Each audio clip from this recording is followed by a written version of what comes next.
Hello and welcome to another planning appeal case study video. I'm John Peters, and in this video I'm going to explain how we overcame a recent refusal by Colchester City Council for one of our clients. This planning appeal was to overcome the refusal for a single-storey rear side extension that was refused by the local authority, Colchester Council Planning Department. Our client was initially booked in for a free no obligation consultation to run through the refusal reasons that had been given by Colchester City Council and to evaluate if an appeal was viable or if an alternative option would be best suited. The free no obligation consultation, which took only about 15 minutes in this case, found that the case was viable for appeal to the Planning Inspectorate, taking the decision process away from Colchester City Council Planning Department. This case was refused by Colchester City Council for the following reasons. This application proposes a flat roof single-storey extension to the rear and side of a modest cottage that is considered to be a non-designated heritage asset. The footprint of the proposed extension is approximately 150% larger than the footprint of the host dwelling.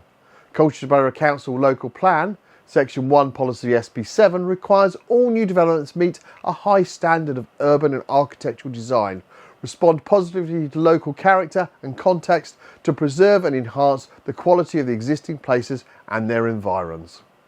Colchester Borough Local Plan 2017-2033 Section 2 Policy DM13 requires residential alterations, extensions and outbuildings to be compatible with the scale, appearance and character of the original dwelling and demonstrate design in the scale with its surroundings, taking into account the footprint of the existing dwelling. Section 2 Local Plan Policy DM15 requires development to be designed to a high standard and to respect the character of the site and its context and surroundings in terms of its layout, architectural approach, height, scale, form, massing, density, proportions, materials, townscape and all landscape qualities and detailed design features. The National Planning Policy Framework, the NPPF, and the Planning Practice Guidance recognise the importance of good design, specifically in paragraph 135 of the framework, which requires that planning decisions ensure development is visually attractive as a result of good architecture and sympathetic to local character. Paragraph 131 states that the creation of high quality and beautiful places, buildings and places are both fundamental to what the planning and development process should achieve. By virtue of its large footprint and flat roof design, the proposed extension is an unsympathetic and disproportionate addition that is not compatible with the scale and appearance of the original dwelling. It therefore fails to comply with the above local plan policies. In addition, the proposed development would also result in harm to the significance of a non-designated heritage asset. The flat roof design is not considered to be sympathetic to the traditional form of the host building and is not considered to result in a positive contribution to the local character and distinctiveness, which is contrary to paragraph 209 of the National Planning Policy Framework. Well, I must say personally that's an awfully big set of refusal reasons for a single-storey home extension. I did notice looking through this case that also the local parish council objected by saying there was insufficient parking and it would overlook neighbours. Now, I am not sure how a single-storey extension can overlook neighbours more than the existing first floor windows do. And as far as the parking goes, the planning officer at Colchester Council did state in there appears to be sufficient policy compliant spaces on the site and the extension does not affect the parking. This case does make me think that neighbours were making lots of noise and that this is why effectively we could come into this refusal. The planning inspector who was appointed to the appeal in this case identified the main reasons for the case were the effect of the proposal on the character and appearance of the host dwelling and the surrounding area. Many of you who have similar refusals that are repeatedly stating to us that you've had little or no correspondence throughout the application process, and the first thing you knew was receiving the refusal notice from the council, and in some cases when you received a letter from ourselves. We completely understand that the planning process can be frustrating, the costs involved, the time it takes and so on, but do remember We deal with this on a daily basis for others just like yourself. With planning appeals, experience really does matter. Our specialist appeals team, who handle over 2.5% of all planning appeals in England and Wales that are currently produced and submitted, start by producing a comprehensive and robust appeal statement. That in this specific case covered 35 pages with just over 6,900 words.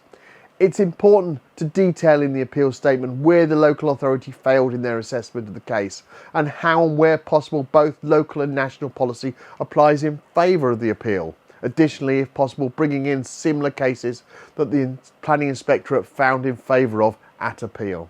Obviously, with the back catalogue we have of wins, we're able to use these cases and what the inspector said in them as additional argument to support the case we're working on. Once an appeal statement is completed, we send the document to our client asking them to check that they are happy for us to submit the case. If we need to add any additional information that the client may have forgotten previously to supply, it's done at this point and then the case is submitted. It is vitally important that all documents and responses are submitted on time throughout the process, as failure to do so will result in the appeal not being successful, something we hear about often when people attempt an appeal for the first time. Always ensure you use a professional who has considerable experience of appeals. It is worth asking them for some recent successful planning appeal case studies like you will find on our website. Due to the large number of cases we represent, we have a dedicated team that liaises with the Planning Inspectorate on a daily basis. The Planning Inspector's report for this case stated the appeal proposal would demolish the single-storey side extension and single-storey at the rear of the property and introduce a larger flat roof single-storey extension to the side and rear. The proposal would not be readily visible within the street scene. Although not specifically included in a local list, the council has treated the appeal property as a non-designated heritage asset due to its age and presence on the Stanway map of 1841. I have therefore had regard to the National Planning Policy Framework, paragraph 209, and the Heritage Impact Assessment dated May 2024. Due to the position of the appeal dwelling, the existing rear and side extensions are not visible within the street scene, and thus their demolition would have not have a detrimental impact on the street scene. The demolition of a small side extension would impact on the fabric of the non-designated heritage asset, but the scale and harm would not be significant, as the main historic cottage frontage would be retained. Due to the retention of the main cottage and the modern design and lower height of the proposed extension, I find that there would not be an appreciable impact on the fabric of the non-designated heritage asset. I also find that the overall impact and significance of the effects on the proposed development on the remaining historic fabric of the locality can be assessed as slight adverse impact due to its lack of proximity to prominence in the public viewpoints. I've had regard to the fallback position that would be available under permitted development rights and conclude this to be a genuine fallback position as set out in the application appeals evidence. This is where we had stated in the appeal what could be built without a permission and what the difference was. From this, the inspector said, the appeal proposal is only marginally greater in depth to the rear of the property to that which would be permitted development for separate single-storey rear and side extensions. The additional depth of the rear extension does not have any detrimental impact on the character or appearance of the host property or the surrounding area. Further, the appeal proposal would result in a more cohesive single-storey wraparound extension than that available using permitted development rights. The inspector added, I find that the appeal proposal is an improvement on the fallback position. In relation to the character and appearance of the inspector stated in the report, the appeal proposal would result in a large single-storey extension to a modest property. However, the proposal would demolish existing elements of the building. The resultant footprint of the single-storey flat roof extension would be larger than the remaining footprint of the cottage. However, it is still perceived as a subservient addition to the host building in terms of height, scale and position. The design is deliberately modern so that it is read as a distinct subsequent extension, thus retaining the character of the core historic fabric of the frontage of the original cottage. Due to the boundary fencing and the flat roof of the single-storey extension, the proposal would not be readily visible within the street scene. I thus find that the proposal does not unduly harm the character and appearance of the host property or the surrounding area. In relation to planning balance, the inspector stated, overall, having regard to the fallback position, the scale of harm and the significance of the non-designated heritage asset, the modern design and the scale of the proposal, the lack of prominence in the street scene, the context within the character of the surrounding area, the benefits of additional living accommodation and the presumption in favour of sustainable development, I find that the proposal would not cause unacceptable harm to the character and appearance of the host dwelling or the surrounding area.